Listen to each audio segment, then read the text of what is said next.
जैसे मैं आपसे पूछूं एक क्वेश्चन कि जो हमारा ब्रेन है, हमारा जो दिमाग है, जैसे कि जितना ज़्यादा दिमाग हो तो आप कहेंगे कि यार दिमाग जिसके पास ज़्यादा है वो बहुत अच्छा है। सिंपल सा यही जवाब निकल के आएगा। अगर जो आप इतिहासकारों से पूछें तो आपको वो कुछ दूसरा आंसर देंगे, सोचने के दूसरे डायमेंशंस देंगे। जैसे मैं कहूँ आपको, जैसे कि जो हमारे पास दिमाग है, जो ब्रेन है, ब्रेन अगर जो बहुत ज़्यादा हो तो वो बहुत अच्छी बात है।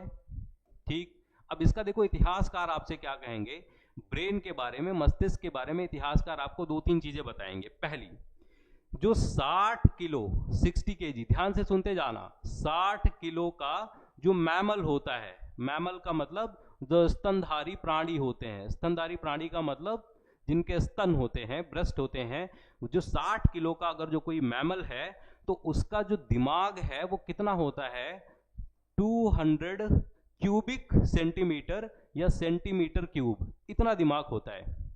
ठीक, 60 किलो वाले मैमल्स का। ठीक है, good evening Poonam Sharma ji, good evening.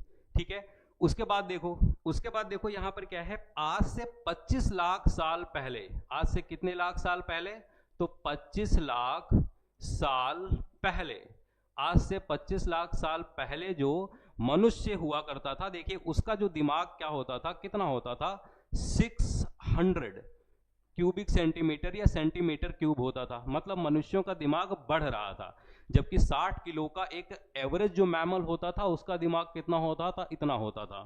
ठीक है, उसके बाद आज का जो मनुष्य है, मॉडर्न आधुनिक मनुष्य, जो मॉडर्न मनुष्य है, मॉडर्न ह्यूमन है, उसका देखो दिमाग कितना होता है।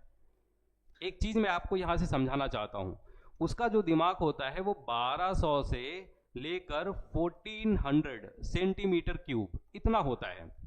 ठीक, इसका मतलब दिमाग हमारा बढ़ता जा रहा है लगातार।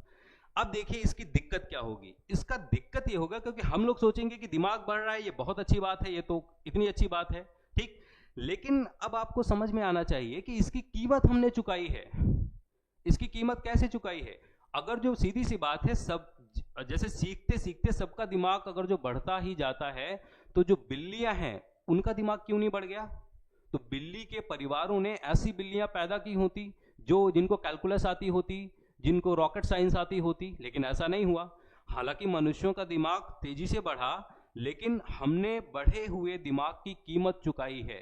क्या कीमत चुकाई है? इधर देखिए, ये इतिहासकार इसका आंसर ऐसे देंगे, कीमत ये चुकाई है जैसे जो मनुष्य है या जो ह्यूमन है उसका जो ब्रेन होता है, ब्रेन पूरी बॉडी का 2 से 3% जो वेट होता है वो ब्रेन का होता है। वजन किसका होता है? ब्रेन का होता है। और एक फैक्ट मैं आपको बताता हूं, जब आप आराम करते हैं, जब आप सोते हैं, उस टाइम पर आपके शरीर की जितनी भी ऊर्जा है उसकी 25% जो ऊर्जा है, एनर्जी है, वो कौन खर्च करता है? वो आपका दिमाग ले लेता है। साथ साथ में अगर जो मैं दूसरे बंदरों की बात करूं या दूसरे वानरों की बात करूं, है ना, दूसरे वानर हैं या दूसरे जो बंदर हैं, वो आराम करते टाइम उनका जो दिमाग है कितनी एनर्जी लेता है? 8%, 8%। अब सीधी सी बात है, आपका जो दिमाग बड़ा तो है, ये अच्छी बात है, लेकिन वो एनर्जी का उपभोग बहुत ज्यादा कर रहा है। 25% एनर्जी आराम के टाइम पर भी उसको चाहिए। और इसकी कीमत हमने कैसे चुकाई है? इसकी कीमत ऐसे चुकाई है कि हमारे जो पूर्वज थे उन्होंने अपना सारा टाइम खाना ढूंढने में ही लगा दिया, सारा टाइम उन्होंने अपना खाना ढूंढने में लगा दिया। साथ साथ में देखिए क्या होगा, साथ साथ में ये होगा कि हमारी मांसपेशियां बहुत कमजोर हो गई। अदरवाइज आप देखो कि वानर, भाई मनुष्य भी पहले एक वानर ही था, तो चिंपैंजी या मनुष्य अगर जो आप में सीधे आमना सामना हो जाए तो चिंपैंजी एक गुड्डे की तरह इंसान को फाड़ सकता है, क्योंकि उसके बाजू ज्यादा ताकतवर होते हैं, उसके ताकत ज्यादा होती है। ऐसा क्यों है? क्योंकि आपके पास दिमाग ज्यादा है, लेकिन दिमाग ज्यादा है तो इस वजह से आपकी जो हाथों की एनर्जी है, दूसरी जगह की जो एनर्जी है वो आपके ब्रेन में जा रही है, तो आपकी मांसपेशियां वो जो है वो कमजोर हो गई हैं। जबकि चिंपैंजी देखिए, लायन को देखिए, दूसरे पशुओं को देखिए, वो आपसे ज्यादा ताकतवर हैं।